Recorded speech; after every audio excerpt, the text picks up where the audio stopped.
দেখা হয়ে গেল আরও একবার নতুন মোড়কে নতুন উন্মাদনায় ফুটবল এবং ক্রিকেট সহ বিশ্বের যাবতীয় যত খেলা আছে সেগুলো নিয়ে অন্যরকম একটা আলোচনা আমরা ডেফিনেটলি করব এবং আজকেই তার প্রথম পর্ব আপনারা দেখছেন রাইজিং বিডি স্পোর্টস পালস এবং সাপ্তাহিক এই অনুষ্ঠানের প্রথম পর্বে আপনাদের সবাইকে আমন্ত্রণ জানাচ্ছি। আপনাদের হোস্ট আহমেদ বিন পারভেজ। আজকে একটা বিশেষ দিন অনেক কারণেই, কারণটা হচ্ছে obviously episode first number 1 episode শুরু হচ্ছে এবং সেই সাথে বাংলাদেশ এমন একটা অভূতপূর্ব জয় পেয়েছে, সেই জায়গা থেকে আসলে আমাদের মাথাটাকে অন্যদিকে সরিয়ে নেওয়ার কোনো উপায় নেই। মানে প্রত্যেকদিন ঘুম থেকে উঠছে এবং মনে হচ্ছে যে আসলেই কি ঘটেছে ঘটনাটা, আসলেই কি হয়েছে ব্যাপারটা। অবিশ্বাস্য একটা ঘটনা ঘটে গেছে। বাংলাদেশ ভার্সেস অস্ট্রেলিয়ার 2 টেস্ট ম্যাচের প্রথম টেস্ট ডারউইন, সেটা বাংলাদেশ জিতে নিয়েছে এবং পুরো ক্রিকেট বিশ্ব এই ব্যাপারটা নিয়ে কথা বলছে এবং সেই বিষয়টা নিয়েই মূলত এপিসোড 1-এ আমরা জম্পেশ আলোচনা করব। অন্য কিছু অ্যাঙ্গেল থেকেও এই পুরো টেস্টটাকে আমরা ডাইসেক্ট করার চেষ্টা করব। আমার সাথে আছেন আমার ফার্স্ট এপিসোডের গেস্ট আরিফুল ইসলাম রনি, অবভিয়াসলি আপনাদের খুবই পছন্দের একজন লেখক, সাংবাদিক এবং ক্রিকেট ফ্যানাটিক আমি বলবো, কারণ আপনি মনে হয় না খুব বেশি টেস্ট ক্রিকেটও মিস করেন।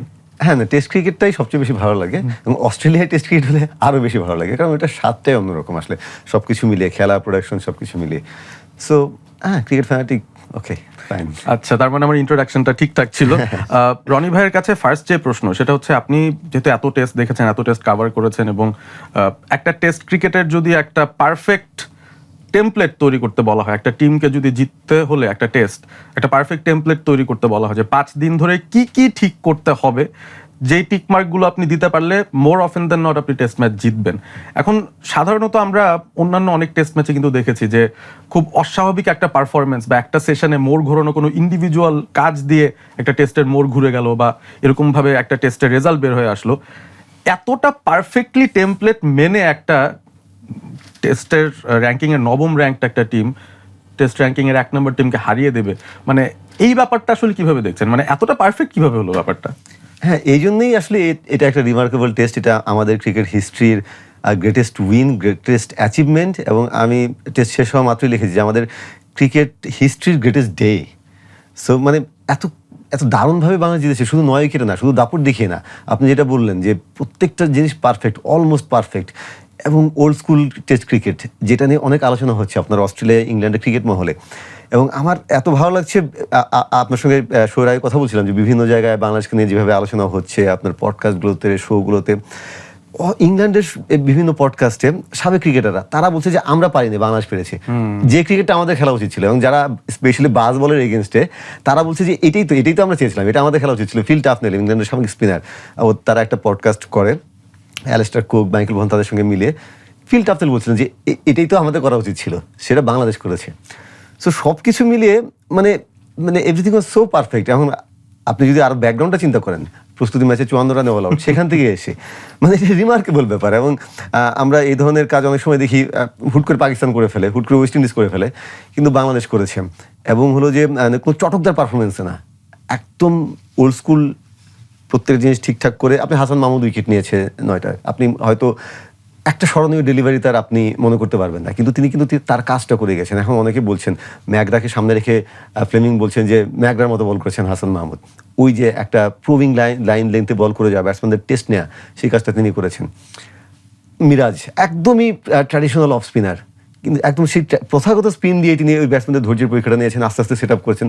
সব কিছু হলে ব্যাটিংয়েও আপনি তানজিদ তামিমকে টেস্ট টিমে আমি খুব করে চেয়েছি, বিভিন্ন টক শোতে বলছি, সুমন ভাই পার্সোনালি তাকে বলছি, হাবিবুল বাশার সুমনের সঙ্গে যখন কথা হয়, ডেফিনেটলি আমার কথা শুনে তিনি নেবেন না বা আপনাদের কথা শুনে নেবেন না, কিন্তু আমি পার্সোনালি অনেকদিন বলেছি তাকে যে নেওয়া উচিত। তাকে যে কারণে নিতে বলেছিলাম যে তিনি অ্যাগ্রেসিভ ব্যাটিং করবেন। সৌম্যকে নেয়, যে টেস্ট স্কোয়াডে নেয়, যে খুশিটা হয়েছিলাম যে হয়তো একটা কুইক ফায়ার 40-50 যদি সৌম্য বা তানজিদ করে দেয় তাহলে আমাদের টোনটা সেট হবে।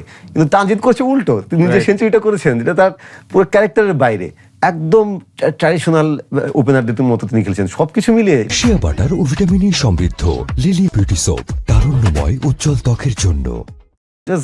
মানে পিকচার পারফেক্ট, সত্যি কথা বলতে গেলে। আর এই পিকচার পারফেকশনের মধ্যে যদি আপনি আইসিং অন দ্য কেক দিতে চান এবং সেই জায়গায় যদি দেখেন যে বাংলাদেশের টেইলটা কিভাবে ওয়াগ করছে, দ্বিতীয় নতুন বলটাকে কিভাবে তারা কন্টেন্ট করলো, মিরাজের ওই ব্যাটিংটা, মানে একদিক থেকে না, আসলে অনেক দিক থেকে ব্যাপারটাকে পারফেক্ট বলা যেতে পারে। আর পোস্ট ম্যাচ প্রেস কনফারেন্সে নাজমুল হোসেন শান্ত তিনি বলেছিলেন যে তিনি টস জিতলে ফিল্ডিং নিতেন। মানে আপনার কি মনে হয় যে অস্ট্রেলিয়া টসেও খানিকটা অন্যরকম সিদ্ধান্ত নিয়েছে? আমার ধারণা তারা মানে জানতো যে সকালে একটু মুভমেন্ট বা একটু সহায়তা থাকবে, কিন্তু ভেবেছে যে ঠিক আছে একটা দুটো উইকেট পড়তে পারে। তারা ভাবেনি যে বাংলাদেশ আসলে এইভাবে তাদেরকে আটকে ফেলবে, এইভাবে তাদেরকে আসলে ধসিয়ে দেবে ব্যাটিং। সো আমার ধারণা তারা সেই জায়গা থেকেই তারা হয়তো ঝুঁকিটা খুব বেশি দেখেনি। হ্যাঁ, তারা বাংলাদেশকে এই জায়গায় হয়তো একটু আন্ডারস্টিমেট করেছে। হ্যাঁ, কারণ বড় কোনো টিম হলে আপনার মনে হয় না যে তারা হয়তো এরকম উইকেটে আর্লি অ্যাডভান্টেজটা নিজেরাই নিতে চাইতো? ডেফিনেটলি। প্লাস হলো যে উইকেটটাও তাদের জন্য আছে না, তাও তো এখানে রেগুলার খেলে না। ইনফ্যাক্ট বাংলাদেশি তার চেয়ে বেশি এখানে অভিজ্ঞ, সত্যি কথা বলতে গেলে। বাংলাদেশের আগে ডারউইনে গিয়েছে 1 তারিখে, অস্ট্রেলিয়া গিয়েছে তো 9 না 10 তারিখে বা 8 তারিখে এরকম। সো যেটা হয় যে উইকেট একটু অচেনা থাকলে কিন্তু অনেকে ঠিক আছে ব্যাটিংটা আগে করতে চায় না, দেখি বোলিং করে কি হয়। এখানেও তারা আসলে এরকম করেছে, তো একটু আন্ডারস্ট্যান্ড তারা করেছে। বাংলাদেশের ক্রেডিট যে বাংলাদেশ সেটা কাজে লাগিয়েছে, এবং সেটা একটা স্পেল না, একটা সেশন না, সেশনের পর সেশন, এবং ওই যে প্রেশারটা ক্রিয়েট করেছে সেটা ধরে রেখেছে এবং শেষ পর্যন্ত শেষ করেছে, কাজটা শেষ করেছে। বোলিংয়ে, ব্যাটিংয়ে, ফিল্ডিংয়ে, এভরিথিং সব কিছু মিলিয়ে মানে এটা একটা রিমার্কেবল ব্যাপার। আমি আপনাকে বলছিলাম যে গ্রেটেস্ট ডে বাংলাদেশ ক্রিকেট, আমাদের ক্রিকেট হিস্ট্রিতে অনেক আপনার স্মরণীয় দিন আছে। আমরা বাংলাদেশের আইসিসি ট্রফিতে বাংলাদেশ যখন স্কটল্যান্ডকে হারিয়ে আপনার বিশ্বকাপে খেলার যোগ্যতা অর্জন করলো, সেটা একটা। ফাইনালে কেনিয়াকে হারালাম, সেটা একটা। টেস্ট স্ট্যাটাস পেলাম, পাকিস্তানকে হারালাম, টেস্ট স্ট্যাটাস পেলাম, টেস্ট জিতলাম, অস্ট্রেলিয়াকে হারালাম 2005 সালে। এরকম নেই মিট, আপনি অনেক কিছু বলতে পারেন। কিন্তু এবার যেটা হয়েছে এটা নিঃসন্দেহে আমাদের ক্রিকেট হিস্ট্রির সেরা দিন। সেটা গত কিছুদিনে আপনি আরো বুঝতে পারছেন যে ব্র্যান্ডিংটা বাংলাদেশ ক্রিকেটের হয়েছে ওয়ার্ল্ড ক্রিকেটে, এটা কোনোভাবেই গত 10 বছরেও আসলে বাংলাদেশকে নিয়ে পুরো ক্রিকেট ওয়ার্ল্ড একসঙ্গে আলোচনা করছে, টিমটাকে নিয়ে সেভাবে কিন্তু আমরা দেখি নাই। টিমটাকে নিয়ে, বাংলাদেশের ক্রিকেট নিয়ে, প্রসেস নিয়ে, ফাস্ট বোলিং এর যে রেভলিউশন, এটা নিয়ে আমরা তো অনেক দিন ধরে আলোচনা করছি, কিন্তু তারা এখন এটা খুঁজে খুঁজে বের করে আনছে কিভাবে কি হলো। কারণ জয়টা এরকমই একটা রিমার্কেবল ব্যাপার। দেখুন, অস্ট্রেলিয়ায় গিয়ে আপনি অস্ট্রেলিয়া টেস্ট খেলবেন, একটা ব্যাপার। অস্ট্রেলিয়ান ক্রিকেট ফ্র্যাটার্নিটি জানবে যে হ্যাঁ বাংলাদেশ এসেছে, খেলছে।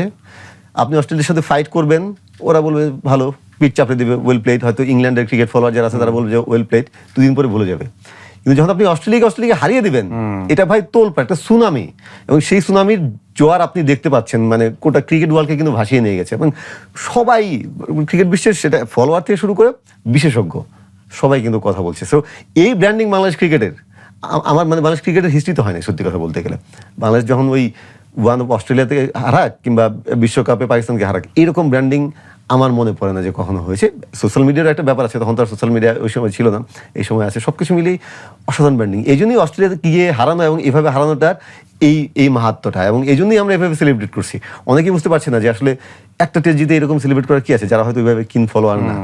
মানে এটা it's not only a win. পরের টেস্টে যদি বাংলাদেশ 2 দিনে হেরে যায়, বললাম ইনিংসে হারলো, লজ্জাজনকভাবে হারলো, ঠিক আছে, ওইটা থাকবে, কিন্তু এই জয়টাও ভাই থাকবে, এটা কেউ কেড়ে নিতে পারবে না আপনার কাছ থেকে। এবং যেটা বললাম, যে ব্র্যান্ডিংটা বাংলাদেশ ক্রিকেটের হয়েছে, এটা আমি জানি না যে হয়তো বিশ্বকাপ জিতলে হতে পারতো, মানে এরকম টেস্ট চ্যাম্পিয়নশিপে আপনি ফাইনালে উঠলে বা জিতলে হতে পারতো, কিন্তু একটা জয় আপনাকে সেই ব্র্যান্ডিংটা এনে দিয়েছে। Well, player of the match হচ্ছেন হাসান মাহমুদ। ডেফিনেটলি তার 9টা উইকেট খুব ইম্পর্টেন্ট ছিল। বাট আপনাকে যদি জিজ্ঞাসা করি আপনার প্লেয়ার অফ দ্য ম্যাচকে, আপনি কি হাসান মাহমুদকেই দিবেন, নাকি মনে হয় যে অন্য কেউ ডিজার্ভ করেন এই জায়গাটায়? এটাও একটা ব্যাপার যে হ্যাঁ, আমি হয়তো মিরাজকেও দিতে পারতাম, হয়তো আপনি তানজিদকেও দিতে পারতেন যে বেসটা সেট করে দিয়েছে, কিন্তু আমি হাসান মাহমুদকেই দিব। এবং অস্ট্রেলিয়ানরা এইসব জায়গায়ও তারা অলমোস্ট পারফেক্ট থাকে। আমাদের এখানে অনেক সময় এটা নিয়ে প্রশ্ন ওঠে, বিপিএল এ, ইন্টারন্যাশনাল ক্রিকেটে অনেক সময় ওকে দিলাম, ওকে কেন দিই নাই। হ্যাঁ, ম্যান অফ দ্য ম্যাচটা যার হয়তো যাওয়া উচিত, পাওয়া উচিত। হয়তো ধরুন একজন টি-20তে একটা বোলার, তিনি মানে উইকেট পান নাই, কিন্তু 4 ওভারে রান দিয়েছেন 9 বা 10, তো সেট করে দিয়েছেন আমরা, কিন্তু আরেকজন 50 করে ম্যান অফ দ্য ম্যাচ হয়ে গেছে। এরকম ঘটনা আমাদের রেগুলার হয়, কিন্তু অস্ট্রেলিয়াতে এগুলো কিন্তু খুব রেয়ারলি হয়। অস্ট্রেলিয়া একদম পারফেক্ট, তারা ভালোভাবে দেয়। সো এখানে হাসান মাহমুদ আমার কাছে মনে হয় একদম উপযুক্ত, কারণ প্রথম দিনে তিনি টোনটা সেট করে দিয়েছেন, সেকেন্ড ইনিংসেও তিনি ইম্পর্টেন্ট উইকেট নিয়েছেন। মিরাজও হতে পারতেন, তানজিদও হতে পারতেন, এটাও একটা বিউটি যে হ্যাঁ এতজন পারফর্ম করেছে, কিন্তু আমার মনে হয় পারফেক্ট। এবং তিনি ওই যেভাবে কন্ডিশনটা কাজে লাগিয়েছেন, উইকেট কন্ডিশন, ব্যাটসম্যানকে পড়া, এবং ওই যেটা বললাম যে প্রবিং লাইনে বল করা, এক্সট্রাভেন কিছু করেননি তিনি, অনেক সময় করেন। কাউন্টিতে যখন তিনি খেললেন, আমরা দেখেছি কি চমৎকার ইয়র্কার করেছেন, অনেক সুইং তো এখানে ন্যাচারাল কন্ডিশনে তো মুভমেন্ট সুইং থাকে, এখানে তো আর অতটা ছিল না। বাউন্সও খুব বেশি যে এই উইকেটে ছিল অস্ট্রেলিয়ান অন্যান্য উইকেটের তুলনায়, তত ক্যারি কিন্তু ছিল না। তারপর তিনি ওই যে ম্যাকগ্রা লাইনে বল করে ওইগুলো নিয়েছেন। সো আমার মনে হয় পারফেক্ট ছিল। আমরা ক্যাপ্টেন্সি নিয়ে কথা বলতে পারি। নাজমুল হোসেন শান্তকে নিয়েও এখন মোটামুটি ক্রিকেট বিশ্বে অনেক আলোচনা হচ্ছে যে এরকম একজন কুল কম্পোজড, এবং সবচেয়ে বেস্ট লাগে যে যখন কমেন্টেটররা বলছিলেন আর কি বিভিন্ন রিভিউ নেওয়ার সময়ও তিনি যখন এতটা কনফিডেন্টলি সবার কথা শুনে তারপরে নিজের সিদ্ধান্তটাই দিলেন ইয়েস বা নো, এই অরাটা বা এই কনফিডেন্সটা কয়েক বছর আগেও কিন্তু শান্তর বডি ল্যাঙ্গুয়েজে ছিল না, বাট হঠাৎ করেই তিনি এরকম একটা রোলে চলে আসবেন। এটা কি আগে থেকে আজ করতে পেরেছিলেন যে নাজমুল হোসেন শান্তর পার্সোনালিটিটা এরকম যে তিনি আসলে পারবেন এই ঝড়টাকে উতরে এসে এখন এরকম একটা পজিশনে আসতে? নাজমুল হোসেন শান্তকে আমি সবসময় ক্যাপ্টেন হিসেবে দেখেছি আন্ডার-19 থেকেই। যখন তিনি ফর্ম খুব বাজে, প্রেস বক্সে অনেককে জিজ্ঞেস করে পাবেন, আমি বলেছি যে ও ক্যাপ্টেন ম্যাটেরিয়াল, ওর মধ্যে সেই জিনিস আছে, কিন্তু সমস্যা হলো পারফর্ম করতে পারছিলেন না পার্সোনালি, এই জন্যই তার কনফিডেন্সটা ছিল না। ডেফিনেটলি তিনি যে অরাটা এখন দেখাচ্ছেন আমি এতটা ভাবিনি, এটা বললে আবার ভুল হবে, কিন্তু তিনি ক্যাপ্টেন ম্যাটেরিয়াল, এবং সেটা মানে ন্যাশনাল টিমে তিনি ক্যাপ্টেন হবেন, এটা আমি বলছি, ন্যাশনাল টিমে তিনি ক্যাপ্টেন একদিন হবেন। এবং ওই সময় যখন নাজমুল হোসেন শান্ত ফেল করছেন পার্সোনালি ব্যাটিংয়ে, তখন অনেক আমার লেখাও আছে, আমি অনেক টক শোতে বলেছি, আমি জানি না সেটা এখন খুঁজে পাওয়া যাবে কিনা, যে নাজমুল হোসেন শান্ত যদি পারফর্ম না করেন তাহলে বাংলাদেশের ক্রিকেট সিস্টেমটার একটা নাড়া পড়ে যাওয়ার মতো অবস্থা হবে। কারণ তার মতো এত যত্ন করে, তার মতো এত ইনভেস্ট করে বাংলাদেশে খুব কম ক্রিকেটারকে গড়ে তোলা হয়েছে। তাকে একদম এজ লেভেল থেকে প্রত্যেকটা সিস্টেম পার হয়ে তিনি এসেছেন। আন্ডার-17 স্কুল ক্রিকেট, আন্ডার-17, আন্ডার-19 পর আইডিয়াল যেটা অস্ট্রেলিয়া ইংল্যান্ডে হবে যে তিনি হয়তো ফার্স্ট ক্লাস ক্রিকেট প্রচুর খেলে আসবেন, বাংলাদেশের ক্রিকেট সিস্টেম তো আর অতটা নাই, আস্তে আস্তে হচ্ছে এখন। সো তাকে হয়তো আর্লি ন্যাশনাল টিমে আসতে হয়েছে, যখন তার যে স্ট্রাগলটা তার ফার্স্ট ক্লাস ক্রিকেটে করে শেখার কথা সেটা তার ইন্টারন্যাশনাল ক্রিকেটে করতে হয়েছে। বাট আলটিমেটলি তিনি মানে এই জায়গাটা এসেছেন, সেটা বাংলাদেশ ক্রিকেট সিস্টেমের জন্য, তার উপর যারা ইনভেস্ট করেছেন বিভিন্ন সময়ের বিভিন্ন বোর্ড সিলেক্টররা, ম্যানেজমেন্ট যারা ছিলেন ইনভেস্ট করেছেন, তাদেরও একটা জয়, এবং ডেফিনেটলি বাংলাদেশ ক্রিকেটের ওই পুরো প্রক্রিয়াটার একটা জয়। এবং শান্ত এখন পারফর্ম করছেন, আমরা শান্তকে কথা বলছি কয় বছর হয়েছে তার তিনি ক্যাপ্টেন হয়েছেন, দেখুন তিনি এখন অলরেডি বাংলাদেশের সফলতম টেস্ট অধিনায়ক অন পেপার। আমি তার মানে ক্যাপ্টেন্সির ভিতরে যাওয়ার আগেই বলছি, অন পেপারে অলরেডি তিনি পরিসংখ্যানে তিনি অলরেডি সফলতম টেস্ট ক্যাপ্টেন। 9টা টেস্ট তিনি জিতেছেন, মাত্র 20টা টেস্টে ক্যাপ্টেন্সি করে 9টাতে জিতেছেন। এর আগে মুশফিকুর রহিম ছিলেন, 7টা টেস্টে জয়ী তিনি ক্যাপ্টেন, 34টা টেস্টে নেতৃত্ব দিয়েছেন। সো 20 টেস্টে 9টা জয়, একটা ড্র, তার আপনার সাফল্যের হার 47%, তার ধারে কাছে বাংলাদেশে কেউ নাই। শিয়া বাটার ও ভিটামিনে সমৃদ্ধ লিলি বিউটি সোপ, তারুণ্যময় উজ্জ্বল ত্বকের জন্য। অলরেডি, এবং আপনি জানেন যে মেনি মোর টু কাম। তার ভিতরে মানে তিনি এখন জানেন টেস্ট ক্রিকেটটাকে তিনি ধারণ করেন, টেস্ট ক্রিকেটের প্রতি তার আবেগ আছে, যেটা মুশফিকুর রহিমের মানে আছে সেরকম, সেই আবেগ তার ভিতরে আছে। তিনি লাল বলের ক্রিকেটটাকে ভালোবাসেন, তিনি ফার্স্ট ক্লাস ক্রিকেট ভালোবাসেন, তিনি এই প্রসেসগুলো খুব এনজয় করেন। সবচেয়ে বড় ব্যাপার হলো এটা, তিনি সব কিছু এনজয় করেন, এই ক্যাপ্টেন্সি রিলেটেড সব কিছু, নট আপনার অন ফিল্ড ক্যাপ্টেন্সি, বাইরে আপনি যেভাবে তিনি কথা বলবেন, যেভাবে তিনি নিজেকে রিপ্রেজেন্ট করবেন মিডিয়ার সামনে, আপনার ড্রেসিং রুমে তিনি টিমমেটদের যে রেসপেক্টটা তিনি আদায় করে নেন, রেসপেক্ট কিন্তু you have to earn that. আপনি কিন্তু বলতে পারবেন না যে হুম্বিতম্বি করে রেসপেক্ট, সেই ট্রাস্ট, সেই রেসপেক্ট, সেটা আসলে আর্ন করার একটা বিষয়। এক্স্যাক্টলি, আপনার ট্রাস্টটা, টিমমেটদের ট্রাস্ট আপনার উপর থাকতে হবে, এবং টিমমেটরা জানে যে হ্যাঁ ও যেটা বলছে আমি শুনবো, সেটা অর্জন করে নিতে হবে। শান্ত এখন সেটা অর্জন করে, আমি বলবো না যে পুরোপুরি নিয়েছে, কিন্তু অনেকটাই নিয়েছে, এবং সামনে আরও অনেক কিছু ডেফিনেটলি আসবে। শান্ত যখন একটা কথা বলবে, টিমমেটরা দে বাউন্ড টু লিসেন, তারা শোনে, সেটা মাঠে গিয়ে করে। এখন ওই যে মাশরাফিকে নিয়ে অনেক ট্রল হতো একসময় যে তুই পারবি, আমি দেখ তুই পারবিটা মাশরাফি তো কখনো বলে নাই, বলছে কিন্তু তার টিমমেটরাই। যখন আপনার 2018 এশিয়া কাপে আমাদের ভার্চুয়াল সেমিফাইনাল ম্যাচ ছিল, সেই ম্যাচে যখন ওর হাতে, মুস্তাফিজের হাতে যখন নতুন বলটা তুলে দেওয়া হলো, ওকে বলেছে যে তুই কি করবি জানি না, আমার নতুন বলে উইকেটে নিতে হবে, হ্যাঁ আমি জানি তুই পারবি।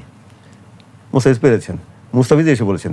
মিরাজকে যখন এশিয়া কাপে ফাইনালে ওপেনিং করতে দেওয়া হলো, তার আগের দিন ডাইনিংয়ে বলেছেন যে তুই ওপেন করবি। মিরাজ তো মানে খাওয়া মানে গলায় আটকে যাওয়ার অবস্থা, কিন্তু তাকে সে বুঝিয়েছেন তুই পারবি, মিরাজ বলেছেন তুই পারবি। সো যখন ওই বলে তুই পারবি, তার মানে কি যে সে ওই প্লেয়ারটা বিশ্বাস করা শুরু করে যে হ্যাঁ মাশরাফি বলেছে তাই আমি পারবো।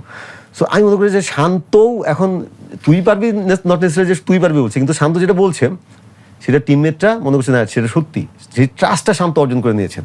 সো এটা একটা ক্যাপ্টেনের জন্য হিউজ ব্যাপার।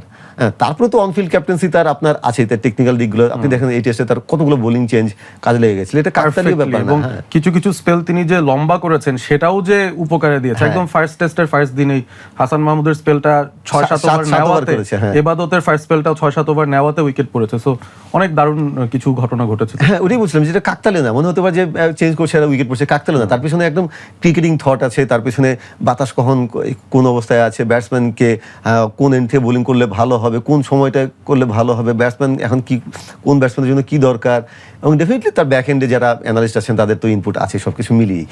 সো মানে মনে হতে পারে ভাই একটা টেস্ট জিতেছে কিন্তু বাংলাদেশের ক্যাপ্টেনকে আমরা ফুলিভাবে এরকম করছি, কিন্তু ভাই এরকমই আসলে তিনি এরকমই এখনো পর্যন্ত। তারপর সামনে কি হবে জানি না, হোপ যে তিনি আরও ভালো করবেন, কারণ ডেফিনেটলি এই টেস্ট জয়ের কনফিডেন্সটা এটা অন্য লেভেলে নিয়ে যাবে তাকে এবং গোটা দলকে।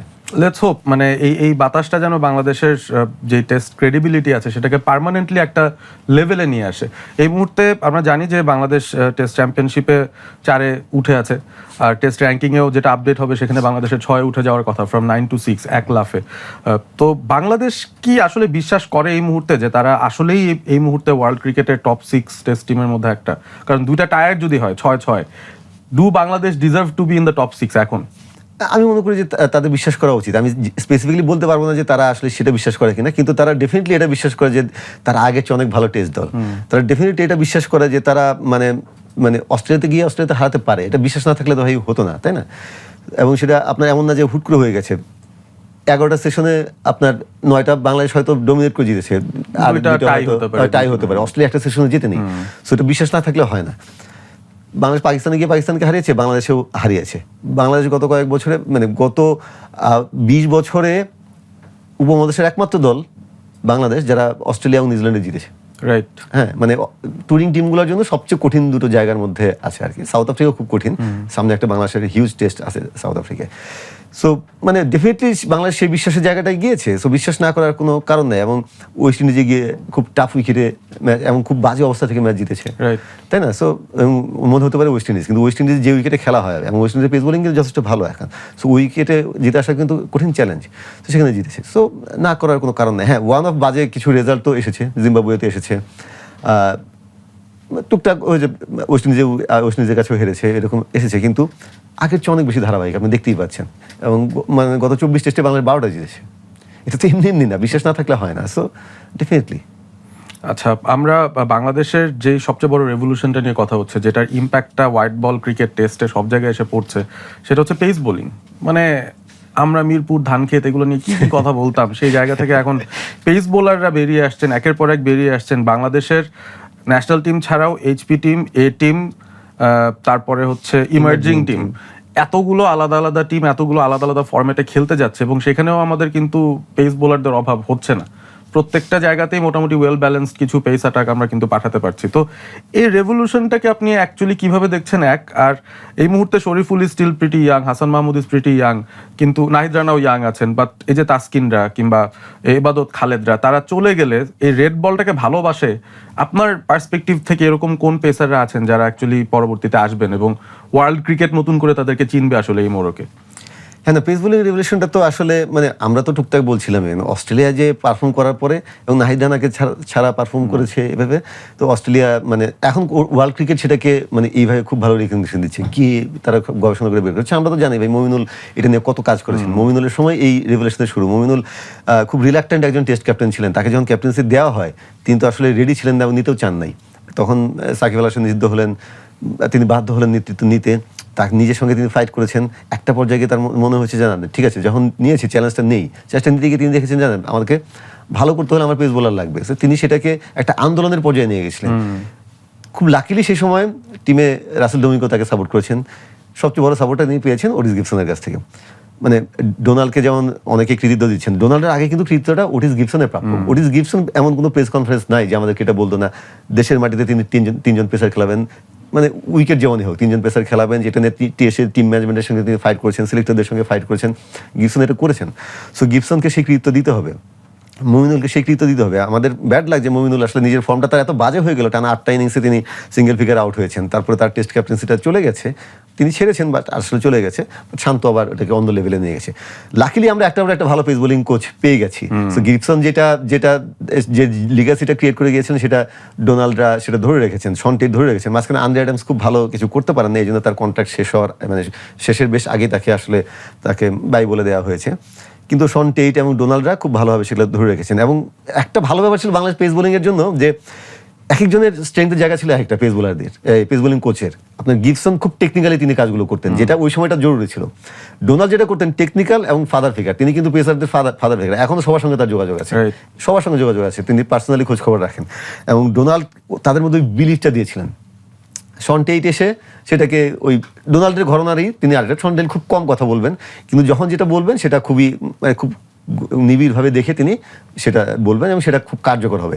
সো সব কিছুর মিক্সচারে একটা হয়ে গেছে আর কি, মানে এই রেভলিউশনটা হয়েছে। ডেফিনেটলি বাংলাদেশ ক্রিকেট বোর্ডকে এখানে কৃতিত্ব দিতে হবে, ক্রিকেট অফিস এবং ক্রিকেট বোর্ড, কারণ তারা এখানে ডিউক বলে ডোমেস্টিক ক্রিকেটে খেলিয়েছেন, তারা আপনার উইকেটে ঘাস রেখেছেন, সেটা কিন্তু পাবন ভাইদের সময় থেকে শুরু হয়েছে, সেই কৃতিত্ব তাদেরকে দিতে হবে।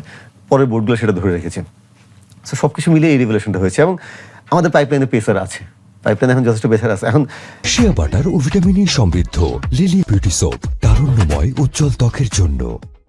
আপনি নাইট রানার মতো যদি চিন্তা করেন, সেটা তো ভাই রেয়ার ব্রিড, সেটা আপনি এটা ইউনিক আউটলায়ার। হ্যাঁ, এটা ডেফিনেটলি তার মানে তিনি তার সহজাত ব্যাপার আছে, সঙ্গে বায়োমেকানিক্সের ব্যাপারগুলো তো আছে, কিন্তু এগুলো আপনি বলে কে তুলে আনতে পারবেন না। হয়তো নাইট রানার ফলো করে সামনে আরেকটা প্রজন্ম আসবে পরে। এখন যারা পাইপলাইনে পেসার আছেন তাদের মধ্যে ভালো ভালো পেসার, সম্ভাবনাময় পেসার আছেন। ইকবাল হোসেন ইমন আন্ডার-19 লেভেল থেকে অনেক ম্যাচ খেলেছেন, তাকে প্রচুর ম্যাচ খেলানো হচ্ছে, এখনো তিনি আছেন আপনার ইমার্জিং এর সঙ্গে আছেন, ইমার্জিং এ হাই পারফরম্যান্স তিনি রেগুলার খেলছেন। সো সম্ভাবনাময় পেসার রনদুল্লাহ বর্ষণ অনেক চোটের কারণে অনেকদিন বাইরে ছিলেন, তিনি তো আন্ডার-19 লেভেল থেকে কিন্তু তার দিকে আমাদের নজর আছে। ইন্টারেস্টিংলি তিনি ভাবছিলেন যে চোটের পর তিনি তার কোন রূপটা দেখা যায়, তিনি খুব ভালোভাবে ফিরে এসেছেন এখনো পর্যন্ত, যদি ধরে রাখতে পারেন খুব ভালো পেসার। মুস্তাফিজের ঘরানার একজন পেসার আমাদের আছে মারুফ মৃধা, অনেকটা মুস্তাফিজের মতোই তিনি কিন্তু বল করেন। সো পেসার আমাদের আছে, এবং এই যে হাসান মাহমুদটাও যথেষ্ট এখনো ইয়াং, শরীফুলরা ইয়াং, নাহিদ রানারা অনেকদিন সার্ভিস দেবে বলে আমি আশা করি। সো পেস বোলিং নিয়ে আশাবাদী হওয়ার আর জায়গা আছে। আন্ডার-19 লেভেলে আরও যারা আসবেন, এখন তো আন্ডার-23 টিমটা করা হয়েছে, এটা রেগুলার করা হবে। সো ডেফিনেটলি তারা আরও পলিশড হয়ে এখানে আসবে। এই যে সাউথ আফ্রিকায় আমাদের টেস্ট ট্যুর আছে সামনে, তার আগে আমাদের এমার্জিং টিমকে পাঠানো হয়েছে, এই টিমকে পাঠানো হয়েছে। এগুলো আমরা অস্ট্রেলিয়া এবং ইংল্যান্ডের মধ্যে দেখতাম, অস্ট্রেলিয়া ইন্ডিয়ার মধ্যে দেখতাম, আমাদের ক্রিকেট এগুলো চালু হয়েছে, শুরু হয়েছে। সো মানে মেইন ট্যুরের আগে এই টিমকে আগে পাঠানো, এই টিমকে আগে পাঠানো, তাদের ওই বোর্ডের মধ্যে কোলাবোরেশন হয়ে থাকে আগে থেকে। তখন দেখা যায় যে দুই একটা ভালনারেবল প্লেয়ার যারা টেস্ট টিমের কিংবা যারা নিজের জায়গার দাবি জানাতে চায় তাদেরকে পাঠায় এখানে। সো সেরকম হয়েছে। সো এটা তো রিমার্কেবল ব্যাপার আমাদের। এটা তো আগে আমাদের এই টিমের খেলাই থাকতো না আগে, এখন 104টা টিম আপনি চিন্তা করতে পারছেন, সব জায়গায় খেলছে। সো ডেফিনেটলি এখানে সবারই অবদান আছে, ক্রিকেট বোর্ডেরও আছে, ক্রিকেট সংশ্লিষ্ট সবারই অবদান আছে। এখন যারা কাজ করছেন দেশের ক্রিকেটের কোচরা, তারাও খুব ভালো কাজ করছেন। তালহা জুবায়ের, আমাদের সোহেল ভাই, এখানে বাবুল ভাই অনেক বছর ধরে কাজ করছেন, তারা খুব ভালো কাজ করছেন। সব কিছু মিলিয়েই কিন্তু এটা হচ্ছে, এবং পেসারদের নিয়ে ডেফিনেটলি আশাবাদী হওয়ার জায়গা আছে আরও। তার মানে পেস বোলিং এ আরো নতুনত্ব বাংলাদেশ নিয়ে আসবে, সেই বিশ্বাসটা আমাদের মধ্যে ডেফিনেটলি আছে। শেষ করতে চাই, শেষ করার আগে আপনার কাছে সবচেয়ে বড় যে প্রেডিকশনটা নিতে চাই সেটা হচ্ছে যে দ্বিতীয় টেস্ট শুরু হয়ে যাবে, এবং দ্বিতীয় টেস্টের আগে উইকেট নিয়ে অনেক আলোচনা হচ্ছে, উইকেটের টাইপোলজি বোঝার চেষ্টা করছেন সবাই। এখন অস্ট্রেলিয়ার মাইন্ডসেট কেমন, তারা কিভাবে উইকেট সেট করে, এক। আর দ্বিতীয় প্রশ্ন হচ্ছে বাংলাদেশের স্টার্টিং 11টা আপনি কেমন দেখছেন? অস্ট্রেলিয়া আসলে মানে একটা ম্যাচ হেরে গেছে, এখন তার মানে বাংলাদেশের জন্য একটা মাইনফিল্ড বানাও। অস্ট্রেলিয়ার ক্রিকেট কালচার সেটা না নর্মালি, এখানে সেটা হওয়ার কথা না। এখানে অস্ট্রেলিয়ানরা কিউরেটের উপর পুরোপুরি ডিপেন্ডেন্ট। কিউরেটের যা মানে বানাবেন তাদেরকে সেটাতেই খেলতে হবে। তারাও গিয়ে কিউরেটের কাছে খোঁজখবর নেবেন যে আসলে এই উইকেটে কী হবে না হবে। উইকেট কিন্তু দুই দলের জন্যই নতুন। অস্ট্রেলিয়াও ম্যাকাইতে আসলে মানে বিদেশি দলের মতোই, ডারউইনে তারা বিদেশি দলের মতোই ছিল অনেকটা। যে ইনফ্যাক্ট হাসান মাহমুদ এখানে আগে খেলেছেন, টপ এন্ডে খেলেছেন, তানজিদ খেলেছেন। অস্ট্রেলিয়ানটা কিন্তু অনেকদিন ধরে খেলেন এখানে। সো মানে ম্যাকাইতে ওইরকম ফার্স্ট ক্লাস, ম্যাকাইতে অবশ্যই শিল্ড ক্রিকেট হয়, যেটা ডারউইনে হয় না, ম্যাকাইতে শিল্ড ক্রিকেট হয়। সো রেনশোর যেখানে যেমন ওখানে খুব ভালো পারফরমেন্স রেনশোকে আনা হয়েছে। সো একটু ধারণা বেটার থাকবে ওই ডারউইনের চেয়ে ম্যাকাইয়ের উইকেট সম্পর্কে অস্ট্রেলিয়ানদের। কিন্তু আমার ধারণা যে ওই জাস্ট মানে বাংলাদেশকে হারানোর জন্য একদম সবুজ গালিচা বানিয়ে দেওয়া উইকেট, সেটা রাতারাতি তারা বানাবে না, বা সেটা তাদের কালচারের সঙ্গে যায় না। ডেফিনেটলি তারা মানে একদম কোমর বেঁধে নামবে, তারা চাইবে বাংলাদেশকে একদম শুয়ে দিতে, কারণ এটা তাদের প্রাইডে লেগেছে ভাই। এবং এতেও আমি খুব খুশি যে তারা একটা মরণ কামড় দেয়, তাদের বেস্ট ভার্সনটার সাথে বাংলাদেশ সেকেন্ড টেস্টটা খেলতে পারবে। মানে এটা একটা বিরাট ব্যাপার। ফার্স্ট টেস্টেও সেটাই ছিল, ফার্স্ট টেস্টেও তারা কিন্তু আপনার বেস্ট টিম নিয়ে নেমেছে, কিন্তু একটু রাস্টে থাকাটা খুবই স্বাভাবিক। হ্যাঁ, যে এত মানে তারা নর্মালি আগস্টে অস্ট্রেলিয়ার ক্রিকেট হিস্ট্রিতে কিন্তু আগস্টের টেস্ট হয়নি। সো আগস্টে টেস্ট হয়েছে, তারা খেলেছে, একটু রাস্টিনেস থাকা স্বাভাবিক। সেকেন্ড টেস্টে ডেফিনেটলি তারা মানে উইথ অল গানস তারা একদম নামবে। আমি দেখতে চাই সেখানে দল কেমন করবে। খারাপ করলে আমার মানে ঠিক আছে, খারাপ লাগবে, কিন্তু আমরা তো ভাই প্রথম টেস্ট জিতে নিয়েছি। আর এখানে যদি দল ক্যারেক্টার শো করতে পারে তাহলে তো এর চেয়ে ভালো কিছু আর হতে পারে না। সো সেটা দেখার জন্য মুখিয়ে থাকবো। আপনার একাদশে একটা পরিবর্তন আমি ডেফিনেটলি আশা করছি। আমার ধারণা শরীফুল খেলবে এবং খেলানো উচিত শরীফুলকে, সেটা যার বদলেই হোক। সেটা হতে পারে তাসকিন ফার্স্ট টেস্টে একটু অফ কালার লেগেছে, যদিও টেস্টে সেরা ডেলিভারিটা তার হাত থেকে বেরিয়েছিল। ফার্স্ট টেস্টে ফার্স্ট দিনে বাউস্টারকে তিনি যে বোলটা করেছিলেন, টেস্টে দুর্দান্ত ডেলিভারি ছিল। বাট তার পেস দেখে মনে হচ্ছে যে তিনি হয়তো ফুল ফিট না, দলের জন্য তাকে খেলতে হচ্ছে, হয়তো ফুল ফিট না। সো তার জায়গায় হতে পারে। আবার উইকেট যদি ডিমান্ড করে, আমি জানি না উইকেট কেমন আসলে, আলটিমেটলি আমাদের জানার জন্য ওয়েট করতে হবে। উইকেট যদি ডিমান্ড করে 4 পেসার যদি খেলায়, সেখানে তো অটোমেটিক এমনি চলে আসছে। কিংবা এমনও হতে পারে যে তাসকিনের জায়গায় শরীফুলকে খেলানো হলো, বা ইবাদতের জায়গায় খেলানো হলো, আর তাইজুলের জায়গা হয়তো সম্মুখে খেলানো হতো।